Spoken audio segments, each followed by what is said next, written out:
Tamil Nadu has had a very deep connection with the Ramayanam. The ideologue of the Dravidian ideology, Periyar, his name was Ramaswamy Nayakar. And Jayalalitha was a sworn theist. She was an Astika. I have to talk about Shri Karunanidhi's family.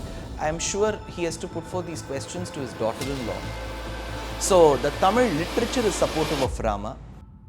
Hello and welcome, I'm Vijay Srinivas. We are joined by a very special guest, Dushyant Sridhar, who is a well-known Upanyasaka, a Vedic scholar and an author of the book Ramayanam, which has just been released. From Brahma to Ram Rajya, we have got a lot of stuff to ask him. Let's dive in. Dushyant Sridhar, thank you very much for joining us on TheFederal. Namaskaram. We already have way too many versions of Ramayana. From Valmiki Ramayana to Kamba Ramayana to the one that's written by the former Karnataka Chief Minister, Mr. Veerappa Moily. So why do you think you had to dive into something that's already been well researched and discussed about in public domain? And what is so special about the Dushyant Sridhar version of Ramayana? Okay, so you interestingly used the word, this work has been researched upon. So yes, there have been a plethora of people who have researched on this work. And such intense research comes in the form of commentaries. Any such ancient work requires commentaries. And in a different way, the commentaries to the Ramayana, the 6 ones that we revere, Tattvadipika, Bhushana, Kataka, Dharmakuta, there is Tilaka, and there is Shiromani. These are the 6 famed commentaries to the Ramayana. And they are there for all the verses, all the 24,000 plus verses, and they are in Sanskritam.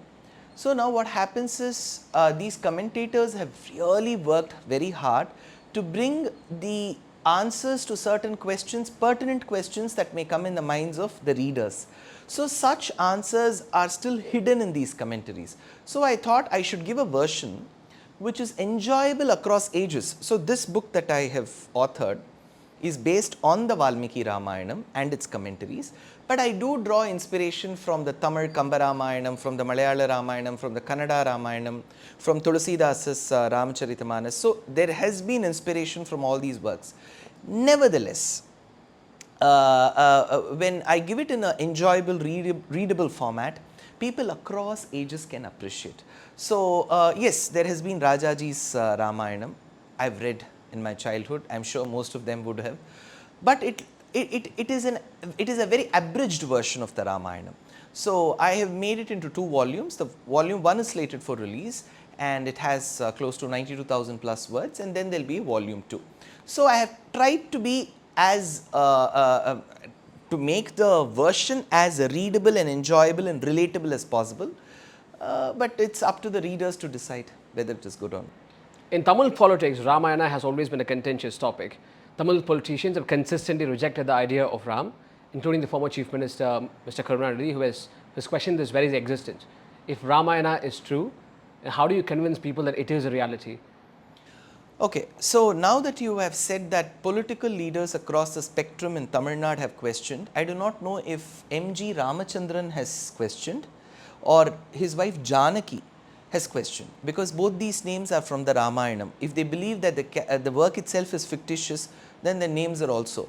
So M.G. Ramachandran made a beautiful sword for Mukambika in Karnataka, Kollur temple. And Jayalalitha was a sworn theist. She was an Astika, and she used to go temple after temple. And if I have to talk about Shri Karunanidhi's family, I am sure he has to put forth these questions to his daughter-in-law, who goes one temple after the other. So if at all such people have not been able to convince their own family members about the non-existence of Ram, I think they will find it very hard to convince me. That said, Tamil Nadu has had a very deep connection with the Ramayana. Maybe the political spectrum, they may kind of dilly-dally the questions and they may not answer. But this is the state that gave us the Alvars. Nammalvar says, Karpari Ramabiranai Allal Matrum Karparo, Purpa Pullerumbad Unninniye. Kulashekar Alvar talks about Mannupugal Kosalaitan Manivairu Vaitavane. Andal says, Senathinal Tennilangai Komanai Chetta Manattikiniyan. In fact, in Sangam, if we deal with Silapadigaram, Ilangovadigal says, Moovulagum Iradial Murai Niramba Vagai Muriye Taviya Sevadi Seppa Thambiyodum Kanpondu. The one who walked the forest along with his brother is the same one who measured the worlds. So the Tamil literature is supportive of Rama. The temples in Tamil Nadu talk deeply about Rama. Pullambudangudi, you have Valvil Raman. Kannangudi, Velliyangudi, you have got Kolavil Raman. Nedunkundram, you have got Yoga Ramar. You have got Vaduvur Ramar. You have got Madurantakam Yerikatta Ramar. Punnainallur Ramar. You have got Tirupullani, Darbhashayana Ramar. Every place in Tamil Nadu is adorned with temples for Rama. The names, in fact, the ideologue of the Dravidian ideology, Periyar, his name was Ramaswamy Nayakar. The chief minister was Ramachandran. His wife, for a short period of time when she was a chief minister, her name was Janaki. So I don't know how this state has a maximum connection with Rama. And one last point, Vijay. If you say or if you believe that the political spectrum in Tamil Nadu has denied the existence of Rama, they should not be talking odes and poems about Ravana, because without Rama there is no Ravana. They say that we are all descendants of Ravana, we will support Ravana, right? Where is Ravana without Rama? So I feel this is just statement that lacks depth. The state is completely devoted to Rama. Since you touched upon Ravana, I have got a follow-up question. Ravana is an equally interesting character in Ramayana. And what's even more interesting is to really see a lot of people down south, they believe, and not just believe, but also celebrate in being a part of the Ravana clan.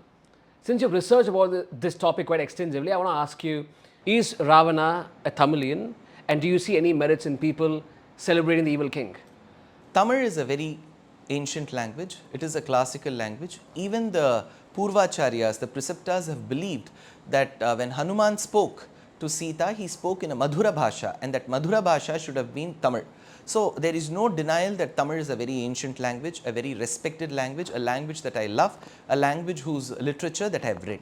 But to say that Ravana was a Tamil person, a Tamilian, requires a lot of research and some evidence to corroborate. To my little understanding of the Ramayana, I don't see any such coincidence that comes about him speaking in Tamil. Just the very fact that he ruled Lanka, which is very close to the Tamil Pradesham. But as per the Puranas, this was an island territory that he seized from Kubera, his half-brother. So a lot of the residents in the north of India, especially some in Bihar and some in Noida, which is close to the NCR region, believe that Ravana was born there in the north of India, and he comes in the clan of Pulastya and Vishravas, who were Brahmins. So we have plenty of evidences to cite that he was a Brahmana. So a Brahmana, even if he was well read in the Vedas, he did not have a good character. A Brahmana who doesn't have a good character needs to be killed. And Rama, a Kshatriya, did that. I don't know on what basis people in Tamil Nadu claim any kind of legacy to Ravana. He'll be quite pleased. I am sure that the Tamil Nadu people will never want to get associated as in the lineage of Ravana with such a poor character. Rama is believed to have personified the characteristics of an ideal man, and he is also called the Maryada Purushottama, one of the best upholders of Dharma. But cynics would certainly ask, how ideal is it for an idealistic man to send his pregnant wife Sita to exile? How do you respond? When we speak of Srimad Ramayanam, where we deal with an Avatara Purusha called Rama, or Bhagavatam, where we deal with an Avatara Purusha called Krishna, whose biographies are very popular across the Indian subcontinent, there will be such questions asked. But we do need to understand that this is just not the divinity aspect that we are talking about. The divine says that I am incarnating as a human. As a human, the divine needs to exhibit and showcase qualities as that of a human. To err is human, to forgive is divine is what not one of the Indians said, people in the British also say. To err is human, to make errors, to commit mistakes. And only through showcasing a life that is filled with all emotions will the biography become interesting. Point number one. Point number two, when we deal with the Ramayanam, it should not look as if Sita was helpless and she was thrown out. She was a very powerful woman, a woman who could fight her way out. So in the Ayodhya Kandam, she says, Kim tva manyata vaidehaha pitame mithiladipah ramajamataram prapya striyam purusha vigraham. If you are not taking me to the forest, Rama, I do think of you as a scarecrow who's just disguised as a man. So she was very bold. She tells Hanuman, I don't need any of your help to come to Bharatam. Bhasma bhasmarha tejasa. But she said, I need to add some glory to my husband. I need to improve his CV, curriculum vitae. So let him come, fight Ravana and then take me. So she is a very strong character who doesn't need any advocate at all. That said, the question is, how can a pregnant woman be sent to the forest? So Rama Narayana Bhattadri of the 16th century says, Dharma Atita. The one, he was so over attached to Dharma that he felt that even a small blot on his administration, on his character, will cause a lot of chaos or a pandemonium in his kingdom. So he thought it is might as well good to send his wife. But Sita does ask questions to Lakshmana, if this is what you have learned from Vasishtha, to send a pregnant woman to the forest. So when we revere Rama, when we worship Rama, when we worship Sita, we don't worship just them with the good qualities. They also lay a path as to how to live a life trying as much to adhere to Dharma. So it is not as if we say that everything what Rama did has to be held high. But the point is, in a life when divine chooses to be human, there will be one or two instances. That way, if you take Krishna Avataram, he had many wives. That polygamy could be a pertinent question. All these things could come. But what we do is, just not for Bhagavat Avataram, for any Acharya's Avataram, any Bhagavatottama's Avataram, we take the good and we say what can be implementable today. Since you've been quite active about the political issues in the country, I want to ask you, Prime Minister Modi and UP Chief Minister Yogi Adityanath and other BJP leaders have been talking about establishing Ram Rajya in India. What exactly is this Ram Rajya, and do you think it's even a possibility in the 21st century? So, a description about the Rama Rajya comes in Ayodhya Kandam, when intermittently Rama believes that his younger brother Bharata has been coronated.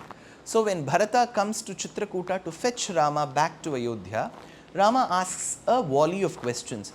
He asks, if you follow this dharma, do you collect this amount of tax from people, and do you give those many amount of welfare schemes back? Do you help the poor?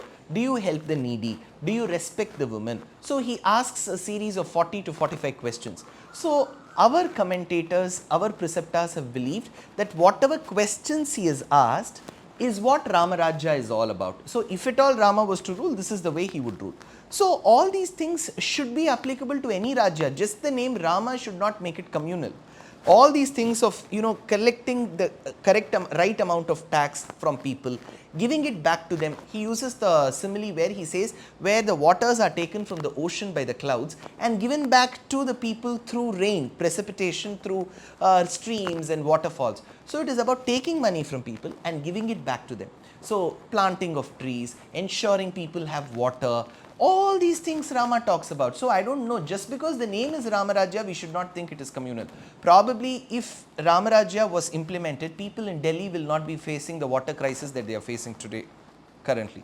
So I think Rama Rajya should be taken in the context of administration and how people in the past in Bharatadesham have even had ideas about administration. Why not take points from it? Why just because you are ideologically opposed to Rama, it doesn't mean you'll have to reject anything good and everything good. Keeping the spotlight on Ram Mandir, Prime Minister Modi had faced a certain amount of backlash from the Hindu priests, including the Shankaracharyas, saying that the Ram Mandir inauguration did not fit in the ethos of Sanatana Dharma. And do you think, and since you're an expert in Upanishads and Vedas, and do you think they said that it's not up to the mark when it comes to the ethos of Vedas, is what they said, the Shankaracharyas. Do you think it's okay for the Prime Minister to inaugurate the mandir? Is it sticking to the Vedas and Upanishads? I have always made a resolve that I never criticize or critique on the opinion of great Acharya Varyas, because for the position that they hold and the kind of influence, spiritual influence that they have on their followers. That said, as far as I know, this is a democratic country, and in a democratic country you have the freedom of expression, the freedom to voice your opinion. I feel they exercise that right to voice their opinion. In my humble opinion, with whatever little I have understood or gathered from my acharyas, I don't think anything was done wrong. Because one of the accusations was, how can you do a prana pratishtha to a temple which is still not complete, because there is still work happening. There have been plenty of inscriptional evidences even from the Tamil country of the Cholas, where the prana pratishtha would be done for the Moola Murti and the temple construction would take a few more years from that. So there have been plenty of inscriptions. Prana pratishtha has very little to do with the temple construction. Temple can be expanded on multiple sites. Even after the prana pratishtha, you can still have many other sannidhis in a temple. So construction will keep happening in a temple. So it doesn't mean prana pratishtha should not happen. To the other question as to whether the Honorable Prime Minister can do the Prana Pratishtha because he's a Prime Minister of a secular country and all of that. He never denied the respect that he has to give to an Ajmer Sharif Dargah, which is there in Rajasthan. So he used to give that chadar to that Dargah. Recently he met the Pope in Italy. So, and then he meets a lot of the Sikh gurus from the Gurudwaras where he seeks their blessings. So, and then he arranges Buddhist conclaves in Bodh Gaya. So, when all such events happen, he is still the Prime Minister of a secular country. So, I don't know what has changed when he does a Prana Pratishtha inside a Rama temple, which predominantly 70 to 80% of the Hindus believe in this country. So, I don't think it has anything wrong in it. But yes, I still agree that all of them have the freedom to exercise their right to voice their opinion, whatever they feel like. But in my humble opinion, it was nothing wrong, it was everything right.